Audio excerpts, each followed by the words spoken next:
ಕರ್ನಾಟಕದಲ್ಲಿ ಮುಖ್ಯಮಂತ್ರಿ ಸಿದ್ದರಾಮಯ್ಯ ಮತ್ತು ಡಿಸಿಎಂ ಡಿ.ಕೆ. ಶಿವಕುಮಾರ್ ನಡುವಿನ ಮುಖ್ಯಮಂತ್ರಿ ಹುದ್ದೆಯ ಪೈಪೋಟಿ ಮುಂದುವರೆದಿದ್ದು, ಈ ಬಗ್ಗೆ ಕೇಳಿದ ಪ್ರಶ್ನೆಗಳಿಗೆ ಸಿದ್ದರಾಮಯ್ಯ ಗರಂ ಆಗಿದ್ದಾರೆ. ಡಿಕೆ ಶಿವಕುಮಾರ್ ಪದೇ ಪದೇ ತ್ಯಾಗ"ದ ಬಗ್ಗೆ ಮಾತನಾಡುತ್ತಿರುವುದು ರಾಜಕೀಯ ವಲಯದಲ್ಲಿ ಕುತೂಹಲ ಕೆರಳಿಸಿದೆ. ಸೋನಿಯಾ ಗಾಂಧಿ ಪ್ರಧಾನಿ ಹುದ್ದೆ ತ್ಯಾಗ ಮಾಡಿದ್ದನ್ನು ಉಲ್ಲೇಖಿಸುವ ಮೂಲಕ ತಮ್ಮ ಮಾತುಗಳ ಹಿಂದೆ ಗೂಢಾರ್ಥವಿದೆ ಎಂಬ ಸಂದೇಶ ನೀಡುತ್ತಿದ್ದಾರೆ.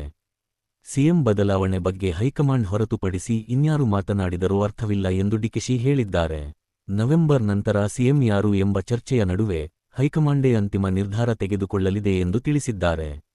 ಬಿಹಾರ ಸಮುದಾಯದ ಕಾರ್ಯಕ್ರಮವೊಂದರಲ್ಲಿ ಡಿಕೆಶಿ ಎದುರೇ ಕೆಲವರು "ಮುಂದಿನ ಮುಖ್ಯಮಂತ್ರಿ" ಎಂದು ಘೋಷಣೆ ಕೂಗಿದ್ದಾರೆ.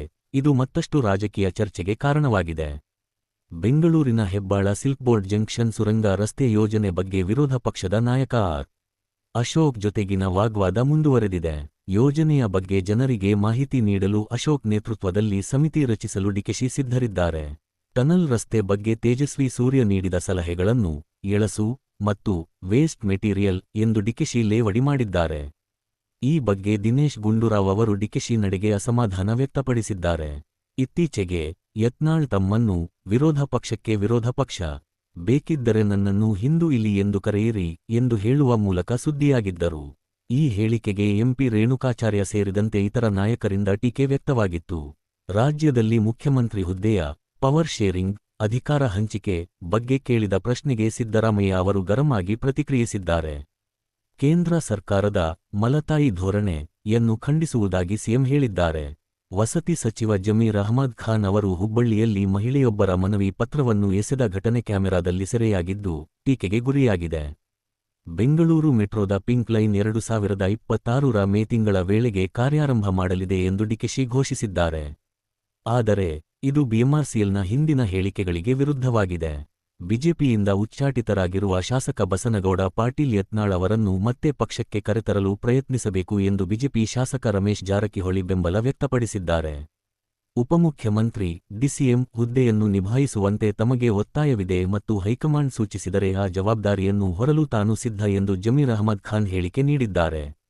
ವಿಜಯನಗರ ಜಿಲ್ಲೆಯಲ್ಲಿ ಉಸ್ತುವಾರಿ ಸಚಿವರಾಗಿರುವ ಜಮೀರ್ ಅಹ್ಮದ್ ಖಾನ್ ಮತ್ತು ಸ್ಥಳೀಯ ಶಾಸಕ ಗವಿಯಪ್ಪ ನಡುವೆ ಅಭಿವೃದ್ಧಿ ಕಾರ್ಯಗಳ ಸಮನ್ವಯದ ಕೊರತೆಯಿಂದ ಮುಸುಕಿನ ಗುದ್ದಾಟ ನಡೆಯುತ್ತಿದೆ ಎಂಬ ವರದಿಗಳಿವೆ. ಬನ್ನೇರುಘಟ್ಟ ಬಯೋಲಾಜಿಕಲ್ ಪಾರ್ಕ್ನಲ್ಲಿ ಅರವಳಿಕೆ ನೀಡುವಾಗ ಓವರ್ಡೋಸ್ ಆಗಿ ಕಾಡೆಮ್ಮೆ ಸಾವನ್ನಪ್ಪಿರುವ ಘಟನೆ ನಡೆದಿದೆ.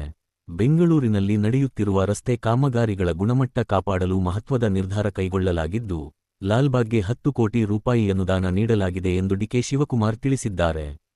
ರೇಣುಕಾಸ್ವಾಮಿ ಕೊಲೆ ಪ್ರಕರಣಕ್ಕೆ ಸಂಬಂಧಿಸಿದಂತೆ ನಟ ದರ್ಶನ್, ಪವಿತ್ರಾ ಗೌಡ ಸೇರಿ 17 ಮಂದಿ ವಿರುದ್ಧ ಬೆಂಗಳೂರಿನ 64ನೇ ಸೆಷನ್ಸ್ ನ್ಯಾಯಾಲಯದಲ್ಲಿ ಕ್ರಿಮಿನಲ್ ಆರೋಪ ದಾಖಲಾಗಿದೆ. ವಿವಿಧ ರಾಜಕೀಯ ವಿಷಯಗಳ ಕುರಿತು ಪ್ರಿಯಾಂಕ್ ಖರ್ಗೆ ಅವರು ನೀಡಿದ ಹೇಳಿಕೆಗಳು ಚರ್ಚೆಗೆ ಗ್ರಾಸವಾಗಿವೆ.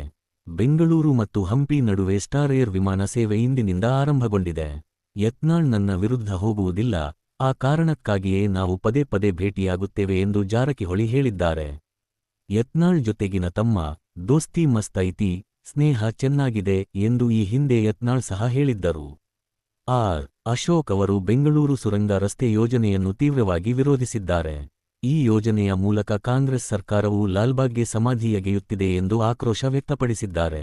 ಸುರಂಗ ರಸ್ತೆ ಮಾಡೇ ಮಾಡ್ತೀವಿ ಅನ್ನೋ ದೌರ್ಜನ್ಯ ಬಿಡಬೇಕು ಎಂದು ಡಿಸಿಎಂ ಡಿ.ಕೆ.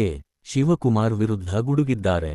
ಆರ್ಎಸ್ಎಸ್ ವಿಚಾರವಾಗಿ ಸಚಿವ ಪ್ರಿಯಾಂಕ್ ಖರ್ಗೆ ಪದೇ ಪದೇ ಮಾಡುತ್ತಿರುವ ಟೀಕೆಗಳಿಗೆ ಬಿಜೆಪಿ ನಾಯಕ ಸಿ.ಟಿ. ರವಿ ತಿರುಗೇಟು ನೀಡಿದ್ದಾರೆ. ಹಿಂದೂ ಸಮಾಜವನ್ನು ಒಡೆಯುವುದು ಕಾಂಗ್ರೆಸ್ ನೀತಿ ಎಂದು ಅವರು ಖರ್ಗೆ ಹೇಳಿಕೆಯನ್ನು ಖಂಡಿಸಿದ್ದಾರೆ.